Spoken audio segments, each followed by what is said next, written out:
Era unha noite fría de decembro en Ourense. As luces da Ponte Romana reflectíanse no Miño, tremendo, como se tamén sentisen a emoción que percorría a cidade.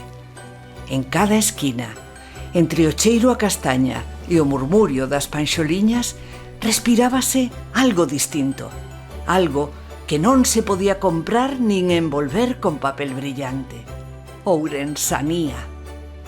No barrio da Ponte, un neno chamado Antón miraba pola fiestra soñando cun agasallo que non pedía por capricho, senón por pertenza.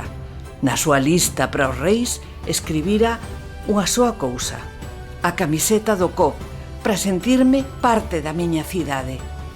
O seu avó, Manolo, que vira os primeiros partidos do COP nos 80, sorriu ao ler aquela nota.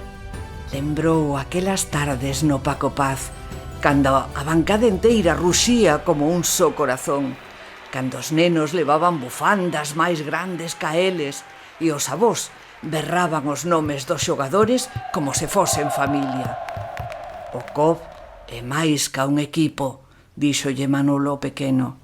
É o Ourense no campo, é o que somos.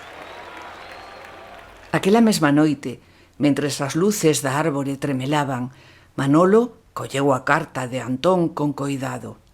Irei botarlle ao buzón dos Reis Magos. Eles saben ben onde atopar o que pide o corazón. Así, Melchor, Gaspar e Baltasar camiñaron ata o Pazo dos Deportes Paco Paz. No interior, iluminado só por unhas luces suaves, atoparon a unha señora de sorriso cálido. Charo, voluntaria incansable do club e gardiá das ilusións ourensás. Boas noites, maxestades, dixo ela con naturalidade, como se fose o máis normal do mundo. Xa sei ao que vindes. Teño aquí a camiseta. O día de Reis, Antón atopouna debaixo da árbore. Cando a puxo, sentiu que lle latexaba o corazón ao ritmo do pabillón enteiro.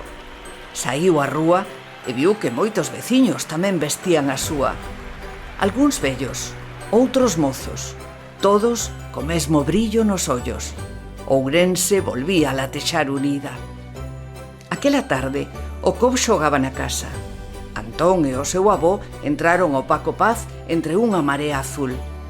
Cando o equipo saltou a cancha, o público levantouse e unha soa voz resoou como unha panxoliña de orgullo.